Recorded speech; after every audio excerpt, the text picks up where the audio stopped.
हमने वो कॉमर्स जब पढ़ रहे थे, एक चीज़ को डिस्कस किया था और वो चीज़ ये थी कि अगर हमारे पास ऑनलाइन ऑर्डर्स आ रहे हैं, लेकिन उसके साथ-साथ हमारे पास कुछ ऐसे कस्टमर्स हैं जो ऑनलाइन ऑर्डर या तो कर नहीं पा रहे या वो डायरेक्ट वेबसाइट पे ऑर्डर्स करना नहीं चाह रहे।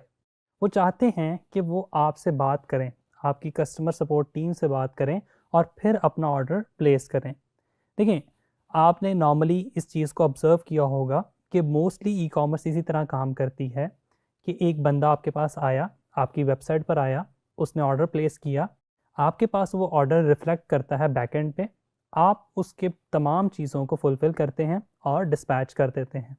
या आप उससे ऑर्डर कंफर्मेशन करते हैं, उसने जो डिटेल्स दी हैं आप उनको एक बार वेरीफ़ाई करते हैं, कॉल करते हैं, लोकेशन देखते हैं कि जो उसने एड्रेस प्रोवाइड किया है वो ठीक है या नहीं। लेकिन पाकिस्तान में अगर आप ई-कॉमर्स करने जा रहे हैं और आप अपना एक ब्रांड इस्टेब्लिश करने जा रहे हैं या इंटरनेशनली भी ये काम करने जा रहे हैं, तो बहुत से आपको कस्टमर्स ऐसे मिलेंगे जो चाहेंगे कि कुछ उनके सवालात हैं, वो सवालात आपसे करें। वो सवालात करने के बाद आपको या तो वेबसाइट पे ऑर्डर प्लेस करें या डायरेक्ट जिस चैनल के थ्रू वो आपसे बात कर रहे हैं, वो व्हाट्सएप हो सकता है, वो फेसबुक का मैसेंजर हो सकता है, वो कॉल हो सकती है या वो टेक्स्ट मैसेज हो सकता है, या अगर आपकी वेबसाइट पे कस्टम चैट की ऑप्शन अवेलेबल है तो आपका जो यूज़र है वो वहाँ से आपसे चैट भी कर सकता है। उसके लिए डिफरेंट ऐप्स शॉपिफ़ाई पे अवेलेबल हैं। मैं आगे चल के उसको डिस्कस करूँगा जब हम ऐप्स के बारे में बात करेंगे। अभी हम इस पे बात करते हैं कि अगर एक कस्टमर हमारे पास व्हाट्सएप से आया या डायरेक्ट किसी और चैनल के थ्रू आ गया, तो हम उसको एंटरटेन कैसे करेंगे। मैंने आपको वो कॉमर्स में बताया था कि हम प्रोडक्ट्स की डिटेल ले लेंगे कस्टमर से कि वो क्या बाय करना चाह रहा है। हम कस्टमर का नाम उससे पूछ लेंगे, उसका एड्रेस पूछेंगे जिस पे उसने वो पार्सल डिलीवर करवाना है, या अगर हम कोई एडवांस पेमेंट ले रहे हैं कस्टमर से तो वो हम वहाँ पे मेंशन कर देंगे, प्रोडक्ट की डिटेल हम ले लेंगे सारी। अब ये हमारा एक मैनुअल ऑर्डर कहलाता है। ई-कॉमर्स की टर्मिनोलॉजी में अगर मैं बात करूँ तो हम इसको मैनुअल ऑर्डर बोलते हैं कि ये वेबसाइट के थ्रू नहीं आया, ये एक मैनुअल ऑर्डर है। इसके लिए सर्टन हम कुछ टूल्स यूज़ करते हैं, जैसे कि अगर मैं बिल्कुल सिंपल बात करूँ तो डेली बेसिस पे आप एक एक्सेल शीट मेंटेन कर लें कि हमारे कौन-कौन से ऑर्डर्स डेली बेस पे मैनुअल आए हैं। इसके अलावा बहुत से और टूल्स भी अवेलेबल हैं जिस पे आप ये डेटा स्टोर कर लेते हैं कि एक दिन में अगर 5 मैनुअल ऑर्डर्स आए तो उनकी डिटेल आपके पास एक जगह पर आ जाए। लेकिन इसका सबसे अच्छा तरीका ये है कि वो जो ऑर्डर आपके पास आया, उस ऑर्डर को आप शॉपिफ़ाई पे ऐड कर दें। उससे 2-3 फ़ायदे होंगे। एक फ़ायदा तो होगा कि आपके पास डेली ऑर्डर काउंट एक्चुअल आ जाएगा। फॉर एग्ज़ाम्पल, महीने में आपके पास वेबसाइट के ऊपर 500 ऑर्डर्स आते हैं, लेकिन मैनुअल भी 200 ऑर्डर्स आते हैं। अब ओवरऑल सेल तो शॉपिफ़ाई पे आपको नज़र नहीं आएगी। ओवरऑल सेल तो तभी नज़र आएगी कि वो 200 ऑर्डर्स भी आप शॉपिफ़ाई पे ऐड कर दें। वो किस तरह से ऐड करना है, वो हम स्क्रीन पे चलते हैं और उसको समझते हैं। सबसे पहले हम शॉपिफ़ाई पे डैशबोर्ड पर आ जाएंगे। लेफ़्ट साइड पे आपके पास ऑर्डर्स लिखा आ रहा है, आप इस पे क्लिक करेंगे तो आपके पास यहाँ पे ऑर्डर्स आ रहे हैं होंगे जो पहले से कस्टमर्स ने ऑनलाइन ऑर्डर्स प्लेस किए होंगे। हम जब यहाँ पर आते हैं तो आपके पास लेफ़्ट साइड पे ड्राफ्ट आ रहा है। आप ड्राफ्ट में जाके भी क्रिएट कर सकते हैं, प्लस यहाँ पे भी लिखा आ रहा है आपके पास क्रिएट ऑर्डर, आप इस पे भी क्लिक कर सकते हैं। अब मैं क्रिएट ऑर्डर पे अगर क्लिक करूँगा तो मेरे पास आप देखते हैं कि वो ऑटोमेटिकली मुझे ड्राफ्ट पे ले गया, जो मैंने आपको बताया कि आप ड्राफ्ट पे जाके भी इसको ऐड कर सकते हैं। अब इसको थोड़ा सा समझते हैं। यहाँ पे सबसे पहले आपने प्रोडक्ट ऐड करनी है। कस्टमर से हमने प्रोडक्ट डिटेल ले ली थी, हम यहाँ पे ऐड करेंगे, ब्राउज़ पे जाएंगे और यहाँ से जो हमारी प्रोडक्ट हम चाह रहे हैं कि हम ऐड करना चाह रहे हैं हम वो ऐड करेंगे। फॉर एग्जांपल, हम ये परफ्यूम ऐड करना चाह रहे हैं, हम इस पर क्लिक करेंगे, ऐड पे क्लिक करेंगे तो वो सारी प्रोडक्ट डिटेल यहाँ पे लोड कर देगा। यहीं पे वो मुझे बता रहा है कि उसका टैक्स कितना है, उसकी शिपिंग चार्जेस कितने हैं, ये सारी की सारी डिटेल मुझे यहाँ पे प्रोवाइड कर रहा है। अब ये सारी डिटेल्स मेरे पास आ गई। इसके बाद हमारे पास यहाँ राइट साइड पे नोट्स की ऑप्शन आ रही है। नोट्स आपके खुद के लिए हैं।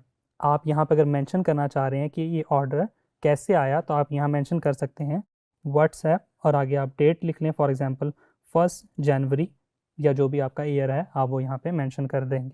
डन कर दिया। अब ये नोट्स में आपके पास आ गया, या आप यहाँ लिखना चाह रहे हैं कि ऑर्डर कंफर्म तो आप वो भी यहाँ पे मेंशन कर सकते हैं, जो भी आप नोट्स क्रिएट करना चाह रहे हैं। राइट साइड पे जो दूसरी ऑप्शन आ रही है वो आ रही है कस्टमर। यहाँ पे आपने न्यू कस्टमर ऐड करके उसकी डिटेल ऐड करनी है। न्यू कस्टमर पे हम क्लिक करेंगे। यहाँ पे आपने कस्टमर का फर्स्ट नेम लिखना है। फॉर एग्जांपल हम कोई एज्यूम कर लेते हैं कि हमारे एक कस्टमर हैं जिन्होंने हमें ऑर्डर प्लेस किया है, वो हम यहाँ पर लिख लेते हैं। फर्स्ट नेम में हम कस्टमर नेम लिख देते हैं। फॉर एग्जांपल हमारे कस्टमर का ये नाम है, हमने कस्टमर नेम लिख दिया। लास्ट नेम नेसेसरी नहीं है, आप लिखना चाहें तो ज़रूर लिखें। उसके बाद हमारे पास लैंग्वेज आ गई, ईमेल आ गई। अगर कस्टमर ने अपनी ईमेल प्रोवाइड की है तो आप वो भी मेंशन यहाँ पे कर देंगे। उसके बाद आपके पास रीजन आ गया। कंपनी मेंशन करने की ज़रूरत नहीं है। कंपनी नॉर्मली तब मेंशन की जाती है कि अगर हमारा जो एड्रेस ऑफ शिपिंग और दूसरा एड्रेस डिफरेंट है, कोई कंपनी में मंगवा रहा है, उस कंपनी का कोई नाम है, कोई बिज़नेस एड्रेस पे मंगवा रहा है, तो वो हम यहाँ पे मेंशन करेंगे। हम एड्रेस पर आ जाते हैं। एड्रेस के अंदर आप कोई भी एड्रेस लिखते हैं। फॉर एग्जांपल मैं यहाँ पे लिख देता हूँ DHA लाहौर, ठीक है, या जो भी एड्रेस है वो आप यहाँ मेंशन कर देंगे। ई कॉमर्स ऑनर होने के नाते मैं आपसे एक जो है वो आपके साथ टिप यहाँ पे भी शेयर करता चलूँ। वो टिप ये है कि जब भी आप कस्टमर से ऑर्डर कंफर्म कर रहे हो तो आपने सर्टेन चीज़ों का ध्यान रखना है। हाउस नंबर लाजमी होना चाहिए आपके पास, स्ट्रीट नेम या स्ट्रीट नंबर, पाकिस्तान में स्ट्रीट नेम्स भी होते हैं, नंबर भी होते हैं, वो किस ब्लॉक में रहता है, किस मोहल्ले में रहता है, किस इलाके में रहता है, वो लाजमी होना चाहिए। शहर का नाम लाजमी होना चाहिए और लैंडमार्क लाजमी होना चाहिए। लैंडमार्क क्या चीज़ है? हम लिखते हैं ना नियर बाय या नज़दीक। वो मस्जिद हो सकती है, वो कोई हॉस्पिटल हो सकता है, वो कोई बेकरी हो सकती है, वो कोई भी उस एरिया की फेमस चीज़ हो सकती है। ये सारी चीज़ें जब आप एक एड्रेस में ऐड करेंगे, मैं आपको गारंटी देता हूँ कि आपकी जो डिलीवरी रेशो है वो इंक्रीज़ हो जाएगी और रिटर्न रेशो डिक्रीज़ हो जाएगी। तो ये टिप थी जिसको आपने याद रखना है। हम वापस आते हैं।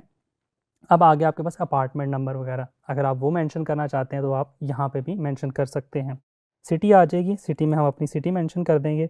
पोस्टल कोड ऑप्शनल होता है, लेकिन अगर आप लिखना चाहें तो पोस्टल कोड भी लिख सकते हैं।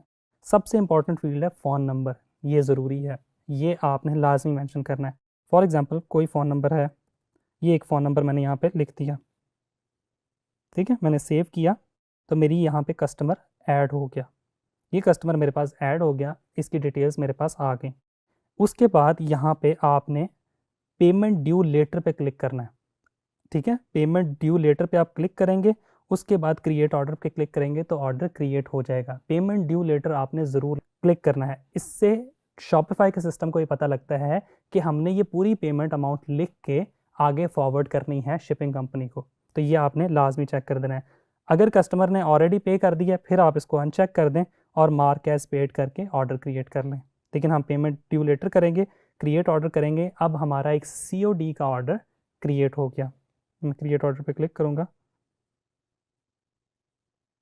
ये देखिए। अब मैं अगर ड्राफ्ट में जाऊँगा तो मुझे ये ऑर्डर नज़र आ रहा है, D1 जस्ट नाउ असफन मेरे कस्टमर का नाम है और यहाँ पे उसकी प्राइस आ गई। मैं इसको एज इट इज़ शिप कर सकता हूँ। अब मेरे पास सारी की सारी डिटेल मेरे शॉपिफाई डैशबोर्ड में आ जाएगी और इस तरह से आप मैनुअल ऑर्डर्स को सही तरीके से और प्रॉपर एक ऑटोमेटेड वे में कन्वर्ट करके डिस्पैच कर सकते हैं और हाँ, उनका रिकॉर्ड भी मेंटेन कर सकते हैं। Thank you.